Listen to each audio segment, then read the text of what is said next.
Hey everybody, it's Master Gallengeist here, bringing you my review for The Cuphead Show Season 1 on Netflix. And overall, I enjoyed this cartoon show that they did, and I think they did a very good job on it. Now granted, it didn't really pull me in completely.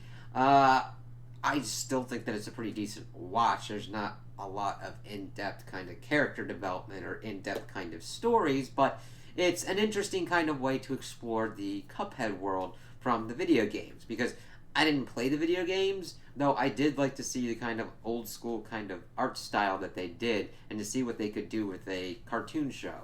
And for 12 episodes, I think they did a pretty good job. I definitely recommend this for like kids and adults that are interested in the animation style and just seeing what kind of goes on with these characters and what antics and hijinks they get into. So, kind of like the biggest thing I gotta hit for that it's good for off the bat is the animation style. It's just gorgeous to look at, and they put their heart and souls into it. Shit. It's even got the kind of like film kind of grainy kind of stuff that you would see in like in the 1930s kind of Mickey Mouse kind of things that you'd see Steamboat Willie. And it just works very well with transitioning between like 2D and 3D and stuff going on. And I really enjoyed the opening credits that they would have, opening theme that they go on. It just hits on that kind of jazzy kind of thing, and it sets you up for the world pretty well and kind of introduces you to the two titular characters of Cuphead and Mugman as they're just having their crazy ass hijinks.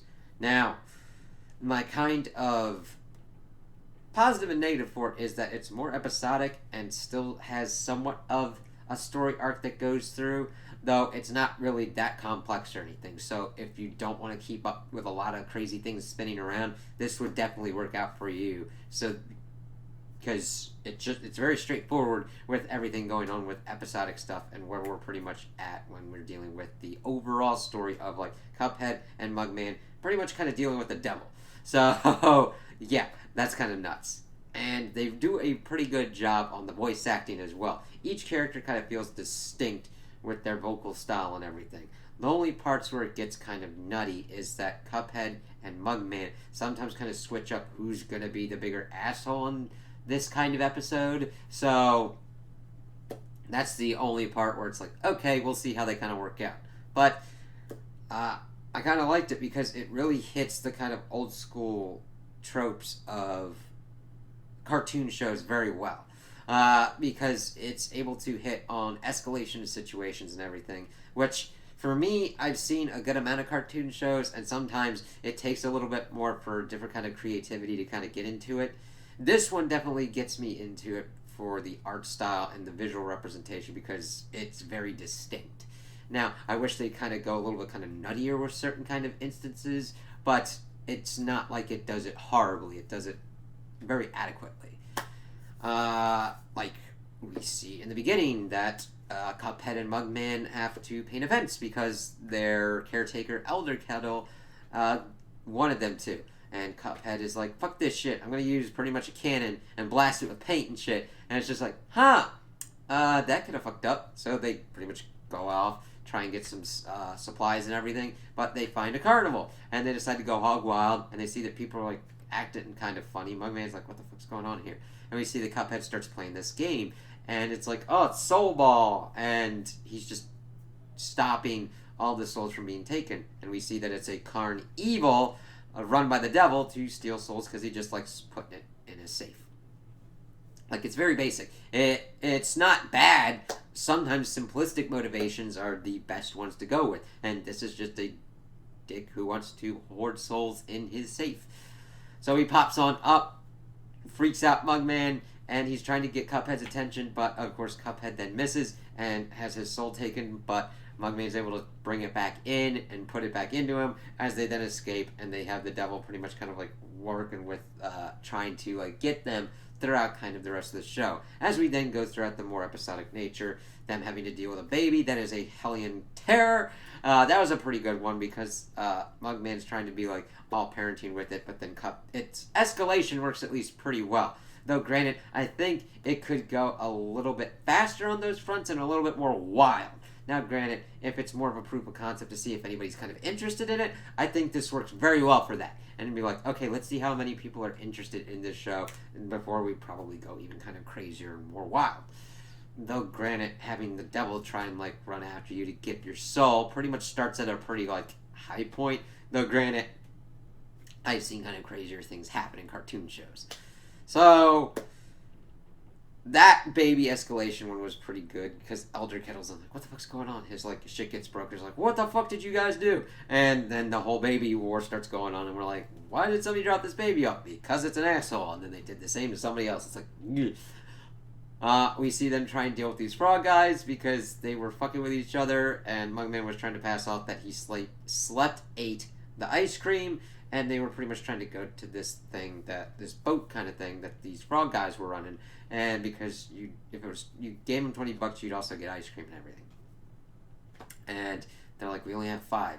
It's like, well, screw you. And then they pretty much get on anyway, and then that escalates to where the whole boat's sunk. But the frog guys are like, hey, okay, that's cool. You forgive each other, we forgive each other. And then they're like, let's see, vegetables being assholes and pretty much sucking up all the water and killing Elder Kettle's vegetable patch was a pretty interesting one and pretty funny one.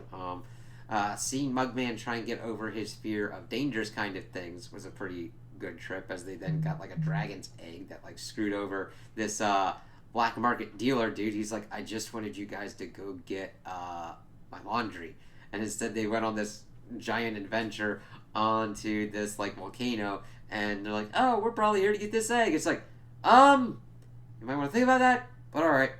The devil pretty much was weighing on Mugman's mind, and he pretty much asked this like water entity for like advice on that, and he like uses invisible yarn to make him a sweater. And the devil's trying to get at him. He's like, God damn it, I cannot touch you, shit. And then he's trying to figure out ways how to get him to take off the sweater. And that was actually a pretty interesting point. I'm like, okay, cool. Devil's coming after him, getting his soul. How are you going to, like, do this? Because as a counting dude's like, you don't have all the souls that you're supposed to. And we see all these other different kind of stuff. We'd seen that, like, this dice dude, voiced by Wayne Brady, does a great job. I love that dude. And he's trying to pretty much rig it to put him in this thing to get his soul sucked out, but he just keeps winning. And he's like, oh no, it's okay. I'm done. You rigged this. I don't want it anyway. And walks out and everything. And then the dice dude gets screwed over, and the devil puts his henchman in charge of the show, which still doesn't go well. Let's see. Those big ones. We then get towards the end of the show, and we see that Miss Chalice is introduced. I was wondering when she was going to kind of like pop up, and she's just pretty much able to utilize her charm so well to pretty much get anything from anybody. She then tries to like kind of help them get some cookies and stuff, because they were trying to get cookies from Elder Kettle, but she pretty much gets them into this cookie factory, and then the police show up, and she's like, they're freaking out, and she's like, I'm gone. And then she turns into a ghost, leaves, and then they're pretty much arrested, and that's where the season ends. It's like, huh, alright, we're gonna have to kind of see how they kind of get out of this one. Unless it goes on a more kind of episodic nature, and they're just like, yeah, how did we get out of prison? I don't know. And they just kind of hand wave it or whatnot. And I actually don't kind of mind that. Episodic shows aren't bad. It just usually, like, South Park built itself up as an episodic show, and that's usually where you can get away with a lot of stuff. Now, granted, that doesn't mean you can't do story arcs. You could do like a 1 or 2-parter, or have them sprinkled throughout, kind of like Cuphead. So, usually I see with cartoon shows that episodic natures kind of like help them, because they can go kind of wacky, kind of crazy, and just kind of just shift stuff around. Some stuff will work, some stuff won't, but then you're able to kind of like work out those kinks. When you go completely too heavily on a story arc focus, you gotta make sure that that story arc works well enough. Otherwise, you are stuck to that story arc until the end. Now, granted, I usually like more story arc kind of stuff, but if you screw yourself up in certain instances on those, it really does kind of fuck you over being able for any kind of like course correction or whatnot. Though, granted, not many shows can course correct on a fly and on episode-to-episode basis. So, usually even the episodic stuff in the can is, you got like ununderstandable, like, I can't really fix this, so at least we'll have to see what works and what doesn't. But I really enjoyed what was going on with this. Would I put it as like my favorite? No. I like the style and everything. I was entertained by the characters, but it's not something that it really pulled me in. But that doesn't mean that it's a bad show. I still think that there is a good market for kids and adults to just watch it. Really, the animation style and quality is its biggest asset.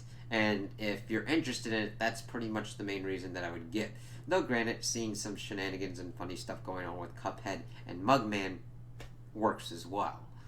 So, if you definitely need something for like kids to watch or whatnot, this totally works. 12 episodes at like about 15 minutes apiece. Sometimes a little longer, sometimes a little shorter. So it's a pretty kind of breezy thing. And if you need something on in the background, definitely works for that. And like if you don't have enough time or attention to put towards something and you just need something on in the background as noise, this would definitely kind of work on that. Though I do think you could be like, hey, look at how this looks. It's like, yeah, alright. So those are my opinions on this show. Tell me what you guys think in the comments below. If you liked it, if you didn't like it, if you agree with me, if you disagree with me. Also like and subscribe, and I hope you have a good day.